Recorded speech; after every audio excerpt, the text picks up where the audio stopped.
Good morning, class! Bakit ang dami nakadikit sa wall? May ballpen, may walis. Ma'am, uso kasi to. Ididikit mo yung mga bagay gamit yung wall friction. Parang ganito. O, di ba, ma'am? Ano? Wall friction?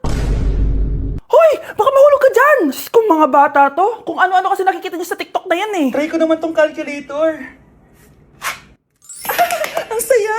Tingnan niyo, dami ng gasgas ng wall, oh. Tanggalin niyo na yan. Kung hindi, i-absent ko kayong lahat. Guys, si ma'am naman ang idikit natin sa pader. Hoy! Mangulong niya kayo! Ma'am, huwag kang matakot, ma'am. A few moments later. Hoy! Ibaba niyo ako dito! Guys, dismiss na daw tayo, sabi ni ma'am. Uwian na! Hoy! Isusumbong ko kayo sa principal! Guys, January 4 na. Ibig sabihin, birthday na ni Kay bukas. Alam naman natin na walang pasok bukas kasi national holiday yun. Lahat tayo pupunta sa birthday ni Kay. Etong kapatid ko guys, hindi siya papasok bukas kasi... Pupunta ako sa birthday ni Kay. At dahil bukas na yung birthday niya, bibili ako ng regalo para sa kanya. Magluluto din pala ako ng handa para sa kanya kasi potluck daw bukas. Guys, nandito na kami sa mall kasi mamimili na ako ng regalo para kay Kay. Hindi ko nga alam kung anong regalo ko sa kanya. Kung sapatos ba, cellphone, tablet, bahay, kondo. Nasa grocery kami ngayon kasi ipagluluto natin si Kay ng spaghetti. Kasi birthday nga niya, di ba? Next na handa is mawawala ba sa birthday ang Shanghai? Tara, bili tayo ng ingredients. Guys, nasaraduhan na tayo ng mall. Uwi na tayo, tara. Guys, ito na pala si Kay eh. Ang hindi ko Kay yang mawala. Charan! So, ito yung mga regalo ko para kay Kay. So, unahin natin dito. Ano kayang laman neto? So, binilang ko siya ng deodorant. Kailangan ko bang explain ko para saan to? Next naman natin, ito guys. So, guys, binilang ko siya ng shoes. Sabi na kasi favorite color niya yung blue, kaya binilang ko siya ng pink. At ito na guys, naubos pera ko dito. Kita niyo naman yung logo na yun, no? May kagat yung mansanas, oh. Ano kaya laman neto? iPad? iPhone? Ayun! De, joke lang guys. Seryoso na talaga. Ito na talaga. In 3, 2, 1. Wow! Ayun, no? Sorry, Kay. Ako muna mag-unbox nitong iPhone mo, ah. Kay, kung nanonood ka man, sobrang magagamit mo to. Promise. 3, 2, 1. Magagamit mo to sa kusina nyo. Oh, magugas ka dun. Guys, eto na. Magluluto na ako ng spaghetti at ng hangshai para kay Kay. Grabe ka, Kay. Most awaited talaga birthday mo. Sariling birthday ko ka. Hindi ko kaya paglutuan sarili ko. Nawasa. Oh, well. Lagyan natin ng asin. Lagay na natin. Ginagawa na ni Honey Bunch yung sauce, guys. Tikman natin, guys, yung ginawa naming sauce. Pangit lasa. Next, nalulutuin natin itong hangshai. Charan! Simpleng handaan lang to para kay Kay. Tikman na natin. Guys, hindi pa talaga to yung birthday celebration ni Kay. Kasi ang balita ko, bukas, bongga daw yung birthday party niya. Kaya abangan niyo yun. Sarap!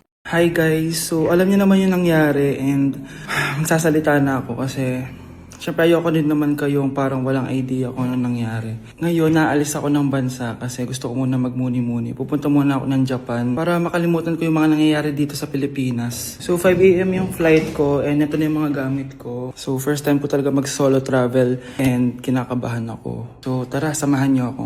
Guys, nasa airport na ako. Kinakabahan ako. Mag-isa lang ako dito ngayon. Wala. Ganyan talaga ang buhay. Kaya natin to, guys.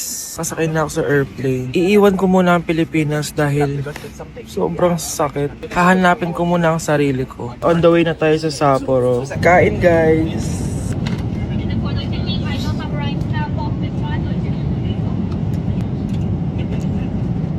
So hi guys, nasa Japan na ako. Ito na yung mga gamit ko. Naka-puffer jacket na ako kasi -6 daw mamaya. Medyo nasasad ako guys kasi palagi kong kasama si Honey Bunch pag nagja-Japan ako. Pero ngayon solo lang ako guys. Mamaya ikukwento ko na talaga yung mga nangyari. Usok check.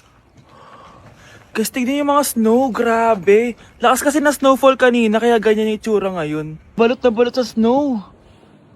Ang tataas. Wow, nag-i-snow. Sana nandito si Honey Bunch. Namimiss ko siya. Bunch! Honey Bunch!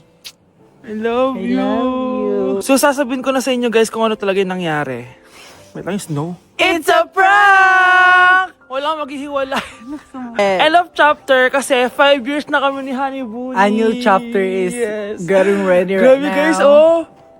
Relationship goals talaga. Nag-i-snow, tapos kayo lang dito. Yes! So, literal na kami lang. I love you so much.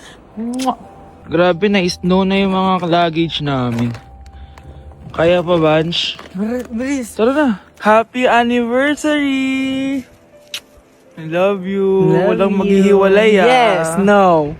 This year, ang Christmas decor namin dapat aesthetic, mala Pinterest score. Minimalist but magical. Nay, ganito yung gusto kong Christmas decor. Need na lang natin ng ribbons, garlands, glitters, and maybe a glue gun. Tingnan mo, may ilaw pa sa bintana mo. Anong gusto mo, magparol show? Nay, trust the vision. Sige, basta, huwag kang gagastos ng bongga, ha? Wow, ang ganda nito. Grabe, ang dami ng tao. Christmas season na nga talaga. Okay, good. Secured. Ayan, all added to basket na. Ayan, secured na talaga.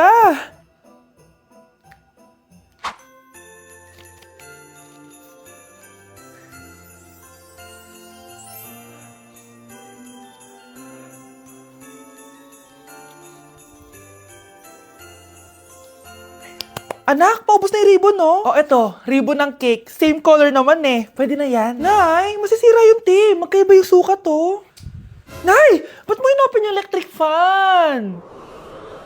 Mainit kasi. Ay, Diyos ko, ang kintab ng pusa. Ang gulo na tuloy. Gusto ko lang naman maging maganda to eh. Anak, maganda naman oh. Tingnan mo. At least, nagkaroon tayo ng mother-daughter bonding. Parang okay naman. O, di ba? I'm the OG interior designer.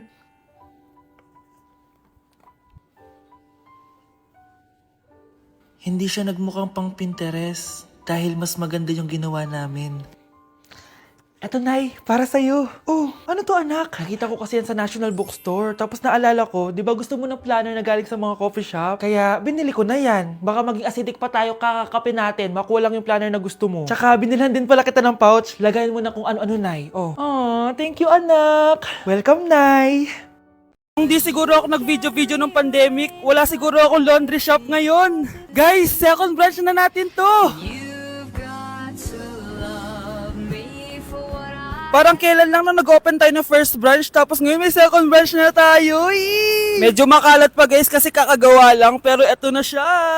So nandito na yung mga machine natin. Hindi pa to yung final na itsura niya kasi may mga lalagay pa ako dyan. Tapos syempre maglilinis pa kami dito. Kasi guys, malapit na kami mag-open. Alam nyo guys, hindi pa rin ako makapaniwala na business owner na talaga ako. Imagine, 2 business na yung na-launch ko. And hindi madaling mag-business kasi dapat quality talaga yung ibigay mo sa customers. Kaya siguro nag-grow tong Royal Wash dahil sa mga loyal customers natin, dahil naman quality ang services na pinoprovide namin sa kanila. Kaya kami binabalik-balikan ng mga customers namin and dadalhin namin yung quality service namin dito sa second branch natin. Guys, may i-share pala ako sa inyo. Last August 2025, nag-decide na ako na mag-drop out to school. Yes, hindi na ako nag-aaral. Kasi mas gusto ko na mag-focus sa pag-content sa TikTok and syempre para mag-expand ng business. Kasi hindi ko magagawa yun if nag-aaral ako since sobrang busy sa school, lalo na 4th year na ako noon. Para akong pinapili ng diskarte o diploma. Pero alam nyo guys, naniniwala ako na may kanya-kanya tayong journey sa life and iba-iba naman tayo ng story. Sobrang daming opportunities lang talaga dumating sa akin kaya ginrab ko na siya. And yung school naman is pwede ko naman balikan anytime yan. Pero hindi ko kayo ini-encourage na mag-drop din ha. And also guys, may business pa ako na ila-launch soon. So secret muna yon. And syempre, isasama ko kayo sa magiging journey ko. Guys, ini-invite ko kayo pumunta dito sa official opening namin on March 1. Kasi may promo tayo na 50% off sa full service kahit ilang loads pa yan. So ito second branch natin is located at Mexico Balas. Ilalagay ko na lang dito yung full address namin. So yun lang guys, this is just a reminder na huwag kayong matakot i-pursue yung dreams nyo. Huwag kayong matakot mag-risk sa buhay kasi you only live once guys. So yun lang, bye! Guys, it's time! Oh, mga anak, pumunta na kayo lahat sa mesa! Wait lang, patapos na itong makeup ko! Sandali lang, pinapasa ko na yung last assignment ko of the year! Wait lang, patapos na ito nilalaro ko! Teka, nasan tatay nyo? Ay naku, ano bang bago? Gisingin nyo na!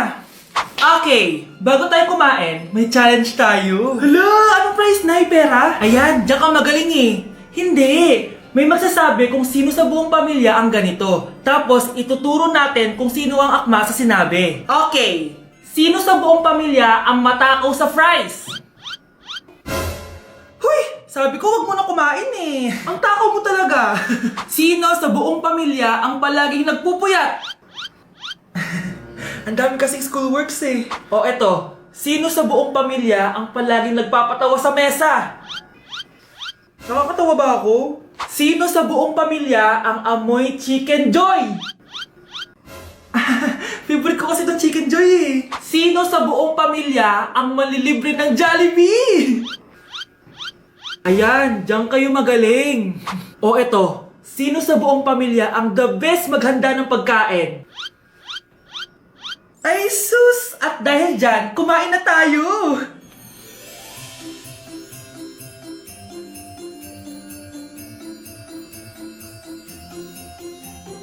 Sakto talaga ang Family Super Meal A, B, and C dahil nandito lahat ng favorites natin. Starts at 599 pesos. For me, sulit talaga to. And I can say na Jollibee is our joyful joy giver this Christmas. Buo ang saya ng Pasko with this Family Super Meals. Oh, sino sa buong pamilya ang maghuhugas ng plato?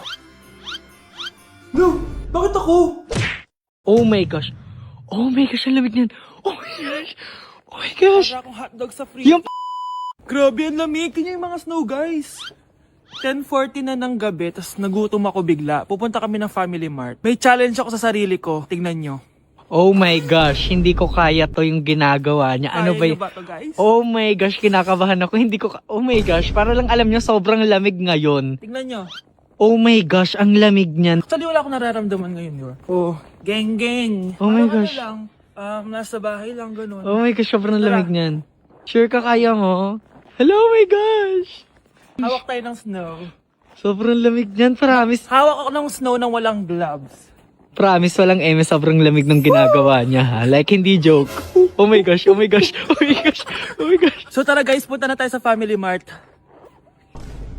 Oh, ano? Ba't ganyan ka maglakad? Oh my gosh.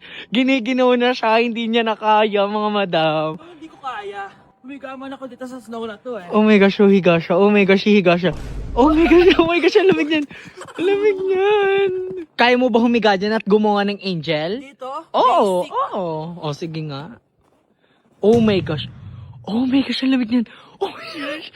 Oh my gosh. Para akong hotdog sa fridge. Yung paamoy, galaw mo. Oh my gosh. Oh my ang lamig, diba? Hello, ang galing. Ang galing. Demonyo naman yun. Parang demonyo naman yun. Parang di naman angel yan. Ayan siya. Nagtakbo na siya. Ang challenge na to is para magkasakit ako. Ano yan? Ano yan? Oh my gosh. So, bakit po tayo nagbibihis? Makala ko ba ganyan na yung outfit mo? Hindi, ano lang, nakakaya kasi nakagano. Sus! Eme-eme. Nanginginig ka na nga, oh. Grabe, hindi ko in-expect to mga best. Imagine, sobrang kabado ko kanina nag-exam tayo. Tapos ako pa pala yung haya sa classroom. Oh, di ba, best? Sabi ko naman sa'yo, kaya mo yan eh. Aminin na natin. Sobrang dali lang naman talaga nung exam. Last week nga, ang hirap ng exam, tapos ako yung highest. Di naman ako ganyang ka-OA. Oh, kayong tatlo, kayo na lang magka-group sa research, ha? Ang saya! Tayong tatlo magkaka-group sa research! Scarlett, ikaw na lang leader namin, ha? Ha? O sige, first time ko magiging leader. Mga bes, seryoso to research natin, ha? Pwede next time ka na, Scarlett, maging leader? Ako muna, kasi baka pumalpak tayo dahil sa'yo. Oh, ayun, siya na lang daw yung leader. Grabe, ang ganda ni Scarlett. Wow, bes, ang blooming mo today, ah. Ganda. Uy, totoo ba? Tinry ko lang pumasok na naka-makeup, eh. May ini-impress ka ba? Baka gusto mo magpapansin sa mga boys. Gusto mo lahat ng attention nila sa'yo. Gusto mo yun, di ba? Hindi naman. Feel ko lang talaga mag-makeup today. Okay. Mga bes! Finally! Nakabili na din ako ng bagong phone after ko mag-ipon ng 1 year. Hala! Happy for you, bes! Deserve mo talaga yan. May magagamit na tayo pang picture. Parang ang yabang mo na, no? iPhone pa talaga? Social climber yarn? Joke. Huy, bes! Cheska, may napansin lang ako. Tuwing may nagagawa o na-achieve ako, parang hindi ka masaya para sa akin. Ha? Hindi Sensitive ka lang. Hindi eh. Best friend kita, di ba? Pero bakit parang kalaban kita? Kung may problema ka sa akin, sabihin mo. Dahil ayoko ng peking kaibigan. Sure ako na nai-insecure sa'yo yan, Scarlett. Tara na nga, eto tatandaan mo, Cheska. Kami lang ang nagtitiis sa'yo. Lahat sila, ayaw ka maging kaibigan. Dahil sa ugali mo.